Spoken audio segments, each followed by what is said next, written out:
Post অফিসের মাধ্যমে। অর্থাৎ একটা তো কোর্ট থেকে গেল, কোর্টের স্টাফ গেল, আর একটা পদ্ধতি করে দেওয়া হলো যে আপনার ওই ইনভেলপের মধ্যে ঢুকে আর্জি কপিতে ঢুকে ওই বিবাদী ঠিকানায় ইয়ে করতে হবে, রেজিস্টার্ড পোস্টে দিতে হবে এবং একটা এডি কার্ড দিতে হবে, অ্যাকনলেজমেন্ট। বিবাদের ঠিকানায় যাবে, বিবাদী যে চিঠিটা পেল উনি স্বাক্ষর করে নেবেন, ওই স্বাক্ষরের কাগজটুকু ওইটিকে এডি কার্ড করে প্রাপ্তি স্বীকারপত্র ওইটা এসে আদালতের নথিতে যোগ হবে। এবং ওই যে রেজিস্টার্ড খামে যে পাঠানো হলো, ডাককে পাঠানো হলো, ওই যে পোস্টাল রিসিপ্ট বলে, আপনি যে 10 টাকা ফি দিলেন ওই রিসিপ্টটাও আদালতের রেকর্ডে এসে যোগ হবে।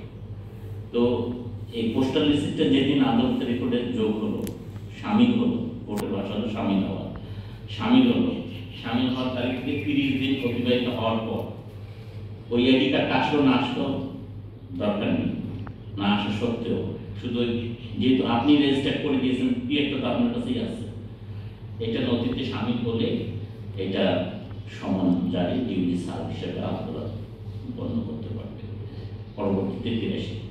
কিন্তু দুর্ভাগ্যের বিষয় আমাদের এই কোর্ট কাছারিতে যারা আমরা কাজ করে আইনজীবীরা আছে, জজ সাহেবরা আছে, এই 83 সালে আইনটা হয়েছে, কেউ এটার আমরা সুযোগ নিতে পারিনি, যথাযথভাবে প্রয়োগ করতে পারিনি। ওই এখন আমরা ওই মামলাটা আমলের যে পদাতিক সমন্বয়ের কথা বলা হয়েছে, ওই একজন ব্যক্তির রিপোর্টের উপর ভিত্তি করে আমরা মামলাটা পরবর্তী স্টেজে নেই বা নেই।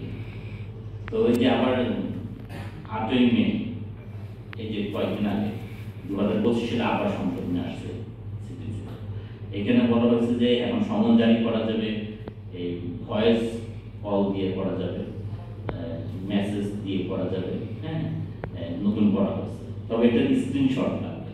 আপনি যে কোর্ট থেকে তাকে তার নাম্বারে হোয়াটসঅ্যাপ মেসেজ দেওয়া হয়েছে, অথবা আমরা সাধারণ যে SMS পাঠাই মোবাইল অপারেটরের মাধ্যমে, এগুলোর মাধ্যমে সমন জারি করা যাবে। তবে এটার একটা ওই স্ক্রিনশট লাগবে, কোর্টে রেকর্ডে রাখতে হবে, এগুলো করা হয়েছে।